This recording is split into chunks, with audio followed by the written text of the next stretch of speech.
Hey fight fans, welcome back to Greatest Hits here on Boxing Legends TV. Today we'll be taking a look at the 1990s Fighter of the Decade and former Olympic silver medalist Roy Jones Jr.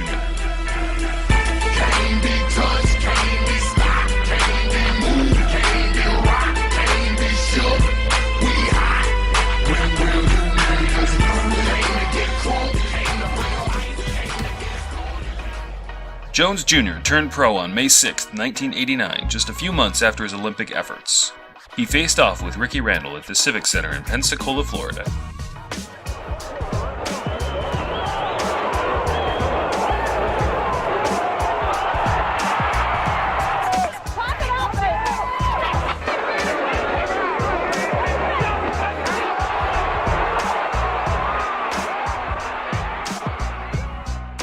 April 3, 1992. Roy had already racked up 16 wins, all by way of knockout, and was ready to square off with Art Serrano in Reno, Nevada. Obey my commands, protect yourselves at all times. Touch gloves now, let's get to it. Or was it Fenway Park, and he lost on a 3-2 decision of the Olympic Award. Roy started fast, and after just a few seconds, it was apparent that Serrano would be lucky to make it to round 2. And that's when Roy landed the punch that would later be remembered as the exorcism of Serrano. He says, I don't have to be up nothing, I already am his father. Oh, wow. Big right hand by Roy Jones. That will finish it. Just forget about it. Art Serrano got hit with an overhand right. It's the lead right. No, it's a small jab as a rangefinder went in before it.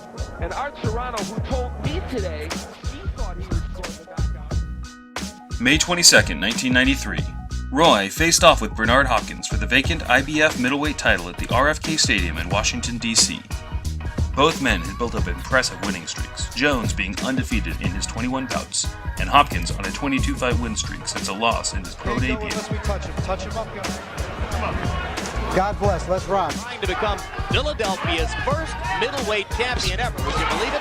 He's gaining confidence, but maybe he loses some after that right hand by Jones. Hopkins is one. Spent 4 years in prison doing hard time for a chain snatching. Good combinations by Roy Jones. Right hand, left hook, and there's another left hook, right hand. Right hand landed inside for Jones. Again, an unorthodox punch, Jim. I mean, these are combinations I've never seen before.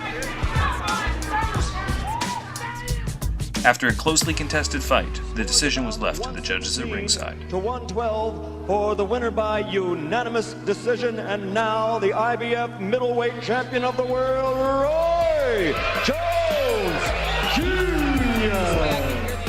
November 18th, 1994. Roy faced off with rising star James Toney at the MGM Grand in Las Vegas, Nevada. The fight was being built up as the best middleweight fight of the 90s, with Jones being undefeated in his 26 fights and Toney undefeated in his first 46 bouts. Someone's O had to go. There's a quick right hand by Jones, and it looked okay there. Couple of body shots by Jones. He's not protecting his chin. He got it up there, though. Toney hasn't found many openings. And there was the quickness of Jones again. He made Toney miss and nailed him with 2 of those unorthodox punches. They come from all angles. Roy started off better, throwing fast combinations and leaping left hooks in the opening rounds. And then, in round 3, he scored the first and only knockdown in the fight. Showboating by Jones. He tempts fate, I think. Left hook, and down goes Toney. You know, his seat never hit the canvas. But they're going to call it a knockdown anyway. Being completely outsped in this fight so far. Jones looks fast against everybody, but he certainly looked faster against Toney than some might have suspected. Roy continued to dominate the fight, landing unorthodox punches from angles so unusual and unprecedented that even a defensive master like James Toney could do nothing about it. September 30th, 1995. Jones defended his IBF crown against rugged tough man Tony Thornton in his hometown of Pensacola, Florida. Protect yourself at all times. Shake hands. Come out boxing at the bell.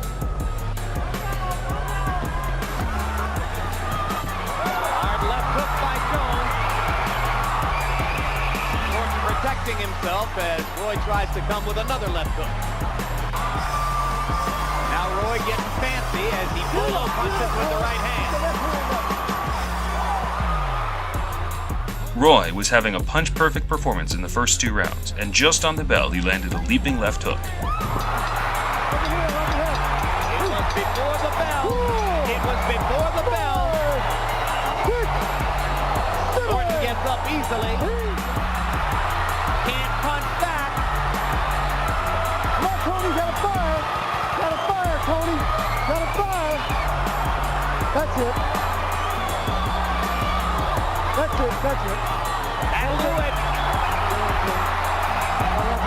Utterly destroying an opponent who had never previously been knocked out in a 44-fight professional career. And that looked like about a 44-punch combination.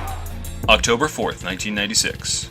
Jones faced 16-0 unbeaten prospect Bryant Brannon in Madison Square Gardens, and Brannon made his intentions known as soon as the first bell rang. See the muscles bulging as he races across the ring and launches a wild right to the body, and Roy Jones stands in a peekaboo as Bryant Brannon throws about 8 winged punches in a row. Although Brannon started explosively, it was clear that it had little effect on Jones, who simply sucked it up and then unleashed his own punches. Here we go. And again, Brannon having trouble for the moment, staying on his feet. Lipton watching closely. Jones blinding Brannon with his overwhelming hand speed. They were so psyched for the possibility of Bryant putting up a big fight against Roy Jones.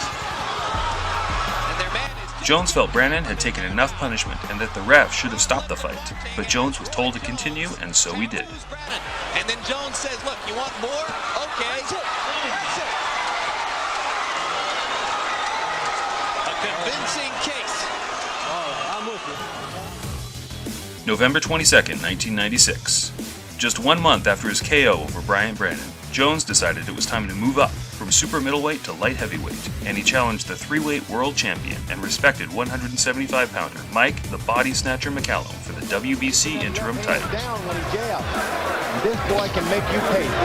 Roy Jones can make you pay for dropping your hand. As he just did there with a counter right over the top of McCallum's jab.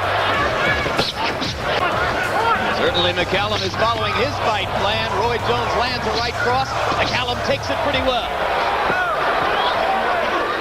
Jones looked just as sharp and fast as he did at his previous weight and won a complete shutout on the judges' scorecards in a 12-round unanimous decision. March 21st, 1997. Jones faced undefeated WBC light heavyweight champion Montel Griffin at the Taj Mahal Casino in Atlantic City, New Jersey. Despite Roy scoring a knockdown in round 7, the judges rightfully had the fight even on the scorecards, and in round 9, Jones would lose his first fight in 35 due to what appeared to be an act of desperation, or perhaps just a mistake in the moment. Big right hand. And Griffin is hurt. No question about it. Griffin is hurt. Jones looking to finish. Griffin wobbling a little bit. Jones comes in and lands the right hand lead again. And a couple of left hooks. And Griffin's knee goes down. And Jones lands 2 punches after Griffin's knee was on the canvas. And now Griffin slumps forward. And Tony Perez starts the count. We are being told that Roy Jones is going to be disqualified and will lose his title. The Jersey State Commissioner, I don't think Larry they have any other Hazzard, is in the choice. ring. They have no choice. Can they overrule the referee? August 7th, 1997. Jones got his rematch against Montel Griffin and would silence critics as he scored a first-round knockout to win the WBC light heavyweight championship. On the defensive with 50 seconds to go in round number 1. Huge round for Roy Jones so far. Roy Jones is playing the fainting game, and Griffin is benefiting by it. Oh, what a left hook. What a left hook.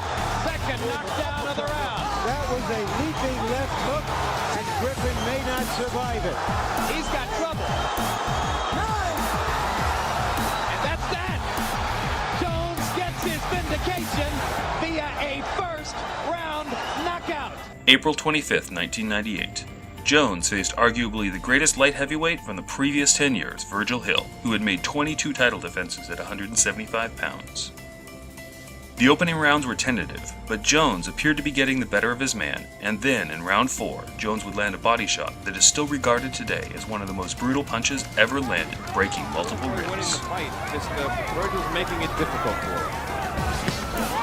Oh, so that is a big shot by Jones, and a terrific shot. Hill may not be able to get up. He's acting as if he broke a rib. What a titanic shot by Roy Jones Jr. And that's it. One shot to the ribs. Mike, look at him, he's still slumping down.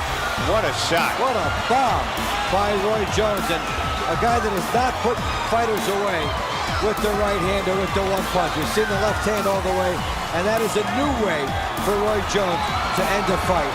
And that is just dynamic. That's you learn something every time you see this man get in the ring. You wonder how his punches would do to the chins of heavyweight. That punch drops anybody in any division. March 1st, 2003. Jones would make the leap from light heavy all the way up to heavyweight, taking on WBA world champion John Ruiz, who had won his title from the great Evander Holyfield just a year prior.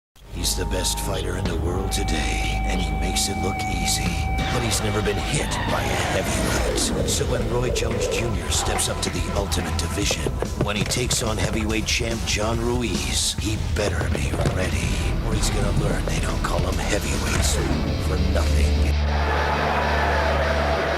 When I tell you to break, I want you to break. Step up. Let's go to work. Right hand over the top by Jones. Already Jay Nady has been very active. When you can see Jones have that much time, nothing. Solid left hook.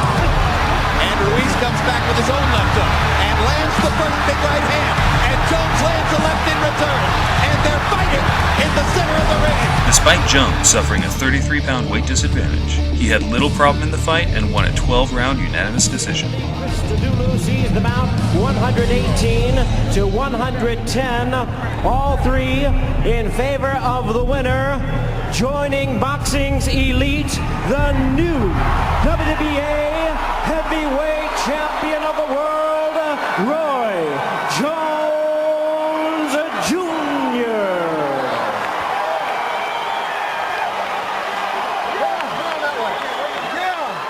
This would be Roy Jones' last